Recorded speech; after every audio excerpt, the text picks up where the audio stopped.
Hello and welcome. Today I thought I'd like to take you on a little trip to take a look into one of the older kinds of traditions of explaining how space-time works.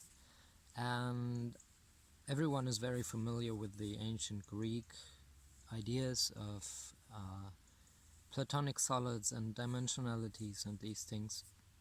And this is very much our common sense of how things work. It's all about squares and cubes and abstractions everywhere. And I would like to make a case that this was not the only way people in Greece thought about these things. And I'm gonna show that and look at a kind of a bias that we have in looking at their transmission by taking a look at Pythagoras Tetraktys, which is the basic mode of explaining the cosmos used and applied by Pythagoras, and it was the one explanation that informed the Pythagoreans. I will not go too much into it, though, not into all the further ideas of philosophy and musical theory and stuff like that that are also contained in that explanation. But I would like to show how I think to these people these informations might have come. So the Tetraktys that everyone's familiar with today looks a bit like this, and when we look at that, we see that there is a triangle, a left angle of third frequency. So you have 1, 2, 3, 4 spheres in a row, in an edge, and there's 1, 2, 3 intervals between them. And this is a line of a row of 4, then you have a row of 3, a row of 2, and a row of 1. So there's a lot to find within this. And before we go into that, I would like to make a point that Pythagoras did not use any magnets or toys like that, but what he used was pebbles. And he didn't they didn't read this in a book, but they used actual pebbles. And I don't have pebbles right now, I have chestnuts here, but they do the same thing. So let's move this a little. There's one which they called the monot. 1 begets 2, which is the duet. I'm not sure about the names and stuff, because I'm really not into Greek too much, but you see how this is 1, and it let's go right into that. The way we transmit this and the way we read this right now is that 1 is for a point, which is without dimension, so to say. 2 make a line and they have first dimension. 3 here give a triangle, which is a plane, which is what we identify as 2-dimensional. And then there is the 4, and the 4 make a tetra, what the Greek called tetrahedron. I'd rather call it tetraps, but that's another story. And that, to our modern mind, is 3-dimensional, so we suddenly have volume and space. Now, that's where the story usually ends. But interestingly, if you put all 10 of these together, you can get something else. So we would have one row where you have 1, 2, 3, 4, 5, 6 pebbles, and on that we can put Yeah, these are really not uniform. 3 on top of those and 1 on top of those. Okay, let's look at these. They are fixed together like that. So what we have here is the same 10 spheres, in this case 10 beads, and I stacked them on top one another so that one layer has 6, the next has 3, and the last has 1. And that actually is what in synergetics we call a second frequency or 2-frequency tetrax. So it is still a tetra, or tetrahedron if you must call it that, but it is a higher frequency of that. And the funny thing is, if we look at that closely, we could take away, well, we could first of all look at the connections in there, and that would give us this. Aha! So here the spheres, the beads that we have here, are only tiny in the corners, and the connections between them, the vectors, are quite prominent and big. And what we see is that this bigger tetra contains 1, 2, 3, 4 of the tiny ones, and between them there's an empty space, so to say, a gap, or maybe we could call that the complementary of space, which is the octa. And that, I think, is rather remarkable and important to note, that the Tetraktys, if put together all the way, also contains knowledge about frequency and about the complementariness of space-time, and the fact that space-time itself contains not only one form, one uniform like a cube, but actually 2 forms, which are the tetra and the octa. And to make that point a little more clear, we can look at this. And if I make the same model from magnets, that it looked like that before. I don't know what happened. Well, never mind, we can try making this quick, like that and like that. Aha, so this is the same thing, but if we take away these outermost corners, the 4 of them, as we did with the the other magnetic model, we end up with something that is not in the mood today to be what I want it to be. Yeah, the problem here is that only one of these spheres is magnetic, like actively, and the others are passively magnetic. And it's a bit hard to get them in a balance. But here we got it, right? So this is at the heart of this structure here. And this is actually the same 6 spheres that we have in the octa. So these is the octa setup of the these spheres. So my point is, not only can we learn from Pythagoras Tetraktys if we don't just look at the books, that there is even more to be found there, more information about how space-time is structured, but there's even more in there, because my main trouble with our modern reading of the Tetraktys is that we are so used to the Euclidean axiomatic look at the world that we see this stuff, or we read about it, and the way we read about it is already abstract. Like what I said before, the monot, the point, is said to be without dimension, when really there is a lot of dimension in here. There is no need to abstract this, because what the point really signifies is just the sum of all the parts of this body, and the sum of those, the sum of all the gravity of this, is the center of gravity.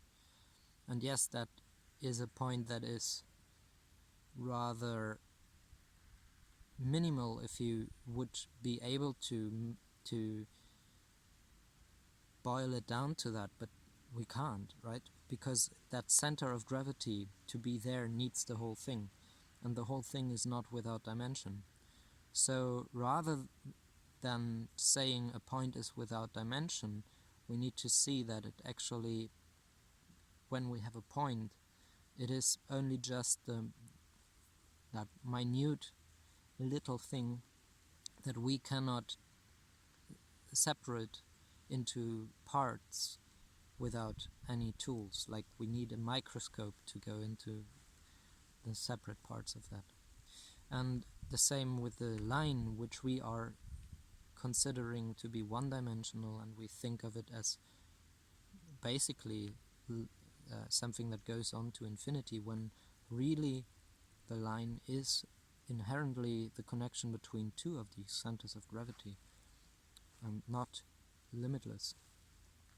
And really strange it goes when we read into the triangle here that it is two-dimensional, when it really still is three bodies, in this case chestnuts, three spheres or something, that are still inherently multidimensional. And our understanding of 2D, if I can take this for a second, our understanding of 2D is for some weird reason based on this, which is not in any way a stable anything unless you diagonalize it, which you do if you draw it on a paper or on the ground. There is already the triangulation there in the material that you draw on, but really to use this as our rational normalized unit for an area or even a plane bears any logic, because this cannot be by itself be a plane, and really the diagonal here would be irrational in relation to this, or rather, if the diagonal being the diagonal, no, the edge of a tetra is 1, then the edge of the square is irrational. But if we were to connect the diagonal here with a rational diagonal like this, then we get two triangles here, right? And those hinge, right? But one of them is a plane, and it will always be a plane, and that is why the tripod that the camera is resting on will not fall, or maybe it falls, but it will not rock, because it is defined, it sits on the ground on 3 points, and that defines a plane, no matter the orientation of the 3 points. Okay, so yeah, that is significant to me, that Pythagoreans were not, in fact, looking at the world and saying, look, here is a line without ends, and here is a square plane, and here is a cubic space. No, there was no cubic space in the Tetraktys, right? When space was found within that, it was actually defined by 4 spheres, by 4 points, and thus it is the tetrax. And that, to call this a 3-dimensional volume of space, is really missing a lot of the points. It's really reading something into reality that is not there, right? Because this is the minimum of volume, the minimum system that has inside and outside, and both are equally part of it. And it is not three-dimensional. I mean, this here has 12 struts, 6 points. We could also make it into the same structure. We could make into the same part. Sorry, we could use to make what we call a cube. But if we were to make a cube, as I did show in so many of the other videos that are already worked on and presented here, the cube is not in fact stable, and it's not a valid, in my idea, or in a synergetic understanding of the universe, it's not a valid unit of anything, as it is inherently irrational. I mean, look, even just a square itself has nothing to hold, and then you add more squares and it doesn't really get any more stable. Whoopa, unless it makes a triangle.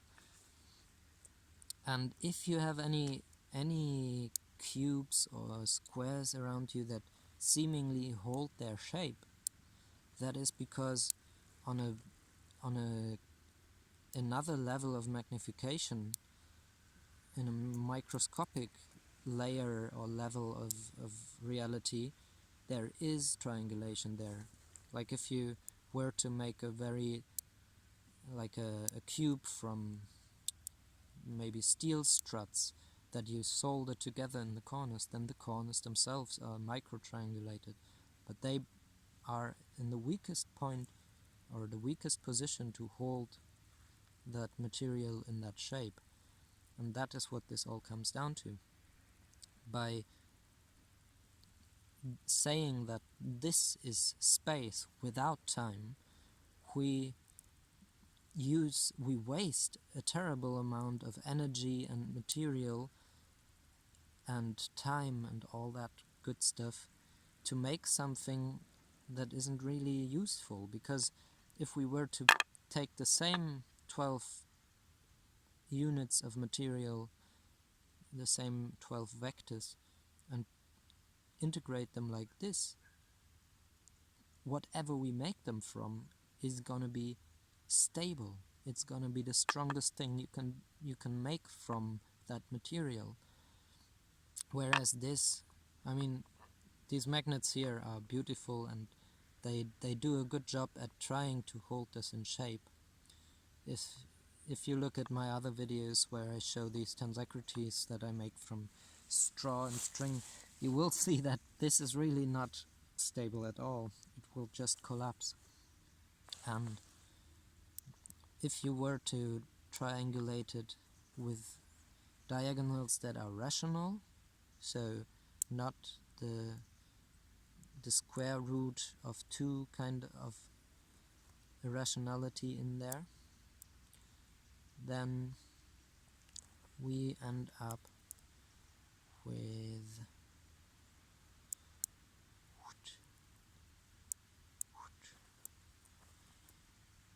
another kind of piece or chunk of space-time, which looks like that. So this is a rational cube.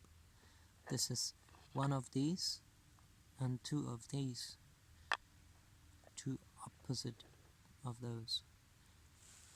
This is also able to fill all space, which this can't, because if you were to fill all space only with this, or you tried to, you would eventually get into a realm of golden ratios right away.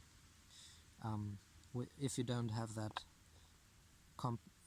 complementary part of space-time, that one and also the one pointing in the other way.